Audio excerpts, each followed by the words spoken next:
سلامونه او نیکې هیلې قدرمنو دوستانو، په دې هیله او امید چې ټول به جوړ روغ صحتمند وي.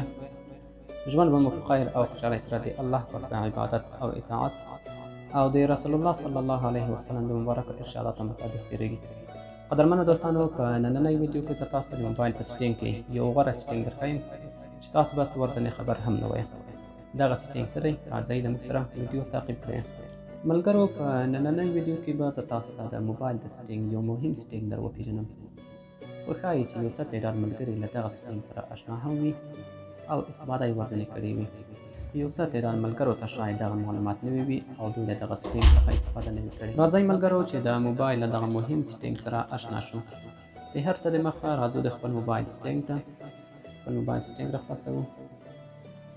په دې ځای کې راځو د موبایل سیټینګ کې ایډوانس فیچر آپشن راخلاصوو. په دې ځای کې راځو د ډویل میسنجر آپشن راخلاصوو. نو دغه طریقه چې ما تاسو ته کار کړله، شاید هغه ایډوانس فیچر دغه آپشن په زیاتره موبایلو کې فرق وکړه. مثلا زما موبایل ګلکسي دی، په زیاتره ګلکسي موبایلونو کې دغه طریقه چې زه یې کاروم همدغه طریقه لري او دغه آپشن په همدغه ځای کې وي.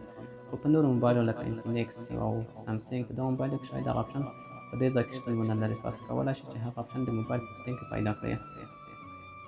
دلته راځو د موبایل سیټینګ کې ډویل راخلاصوو. دلته تاسو ګورئ چې هغه سوشل میډیا اپلیکیشنونه چې ما له پلی سټور څخه را ډاونلوډ کړي دي، کولی شئ چې یوه کاپي له دې ځای څخه هم څنګه کړئ انسټال کړئ. یعنې دوه فیسبوکه به تاسو د صفحې پر مخ څنګه شي جوړ شي، دوه فیسبوکه، دوه واټساپه، دوه ټیلیګرامه او دوه مسنجره، بغیر له دې نه چې تاسو لاړ شئ پلی سټور ته او له پلی سټور څخه یې څنګه کړئ را ډاونلوډ کړئ. کولی دلته یې څنګه کړئ تاسو انسټال کړئ. بهر یې به کلیک کوو، فیسبوک انسټال، راځو ټیلیګرام او دا هم انسټال کوو، راځو مسنجر او دا هم څنګه کوو انسټال کوو. د دې ملګرو دغه ټول څنګه شول موږ سره فعال شول. اوس راځو د خپل موبایل صفحې ته چې دغه برنامې د موبایل د صفحې پر مخ راغلي او نه. دغه تاسو ګورئ ګران دوستانو چې فیسبوک هم دوه شوي، یو دلته دی او یو هم دلته شوی دی، ټیلیګرام هم او مسنجر هم. قدرمنو دوستانو، که ویډیو مو خوښه شوې وي، ویډیو درسره لایک کړئ او له خپلو ملګرو سره یې شریکه کړئ.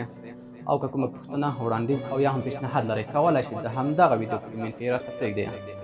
که تر اوسه پورې مو زموږ یوټیوب چینل نه وي سبسکرایب کړی، زموږ یوټیوب چینل درسره سبسکرایب کړئ، تر څو زموږ هره ویډیو چې موږ خپل یوټیوب چینل ته پورته کوو اول تر تاسو پورې ورسیږي.